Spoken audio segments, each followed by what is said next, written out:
Welcome to FPL Clueless. This YouTube channel will document my FPL season as I aim for first place. Allow me to give a brief introduction to the channel. So the main goal of this channel is to try something different while I also provide some entertainment. I've been playing Fantasy Premier League for about 8 seasons now, and I thought I would try something different to help improve my rank. To start off, I must confess that I don't have the best voice for this. Very erotic voice, by the way. And I'm no special one when it comes to FPL. Hopefully you can learn a few things along the way, and at the very least have a few laughs. Who knows, maybe I'll win the whole thing in the end.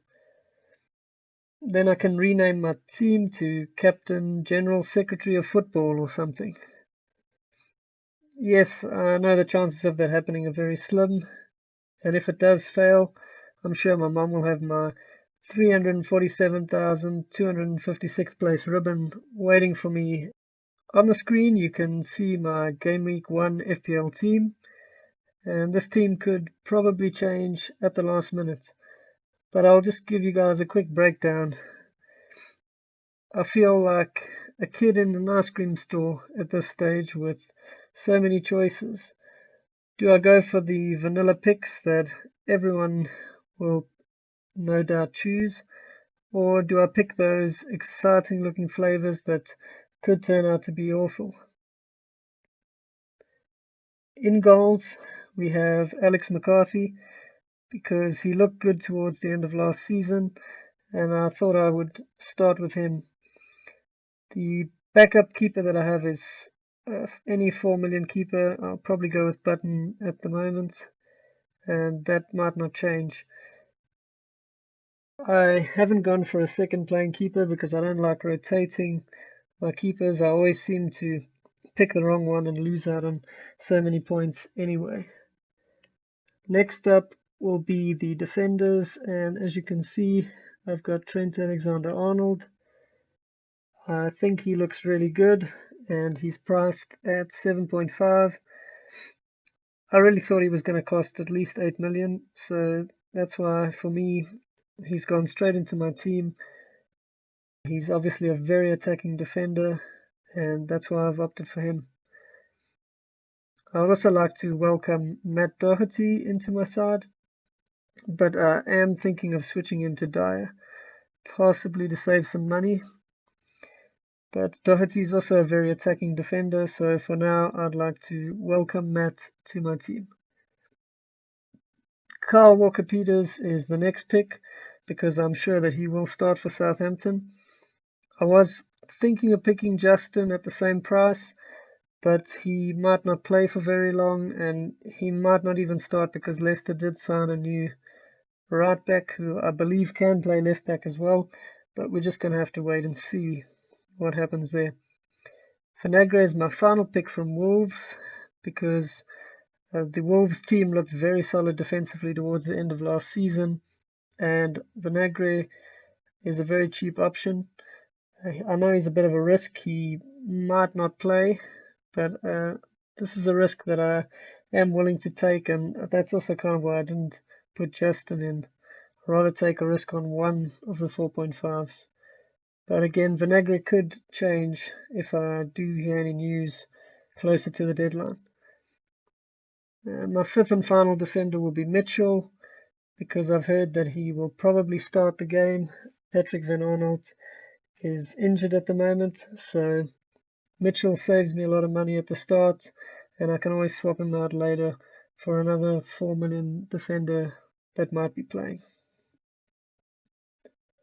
My midfield is fairly set. One of Salah or Aubameyang will be my captain for the first week, and then Ali will be my third midfielder. That could possibly change to Son or maybe Barnes from Leicester, but I think this is unlikely. Pereira will be the fourth midfielder. He's the pick that I'm probably the least sure of at the moment. So we'll just have to wait and see. I might downgrade him to a 5.5 midfielder just to save some cash. But I do like the look of Pereira, and not many people have picked him. So he could be a decent pick just to start off with. My final midfielder will just be a 4.5 backup who I know will play, and he can come off my bench for 2 points if somebody doesn't play during the game week. So it's decent there just to have him as a backup. The two forwards that I've gone with are Werner and Ings. They both look very good to me. Werner's new to the league, but he's very highly owned, and he's been doing alright in pre-season. And Danny Ings looked really good towards the end of last season, and obviously he had a really good season, scoring a lot of goals. So I've gone with him to start off with because I think he'll be quite a solid pick. Just have to wait and see who starts off well out of the cheap forwards, and then I can downgrade Werner or Ings to one of them. If I need to upgrade them to Vardy or Aguero or Kane, then I can maybe get rid of Doherty or someone in my midfield to get some extra cash. The last forward that I have is a 4.5 non-playing forward. I don't really think any 4.5 forwards are going to start out, at least at the start of the season. And if I have to wildcard early, I think using it early this time around won't be the worst thing in the world. The last thing to note is that Manchester United and Manchester City don't play in Game Week 1, and obviously they have some top FPL players, so I'll probably have to make a plan to get them in eventually, but that's a problem for future me. Lastly, I'd like to share something with all of you. I had a dream the other day. I was trying to select my fantasy team, and the Wi-Fi had gone down. It stayed down for several days, and I couldn't make any changes to the team. Jamie Vardy scored a hat-trick, and one of my defenders got a red card. It was an absolute disaster.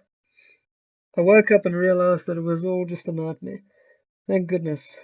I should probably quickly change my team and try and put Jamie Vardy in. Oh no, the Wi-Fi's just gone down. I hope you guys all enjoyed the video. Good luck for the season, and just remember to enjoy it. Please join my league. The code is in the description and it's on screen right now. The next last thing that I'd like to share with you guys about Game Week 1 is that nobody really knows who the best picks are, and anything can happen. So my advice would be to try and pick at least 13 players that you know will start. You could try and get 15 players who would start this season, because you never know. There's uncertain times at the moment in the league, and anything can happen. Please leave a comment to let me know what you guys thought of the video, and I'll see you next week where I'll review Game Week 1 and preview my Game Week 2 team. Goodbye.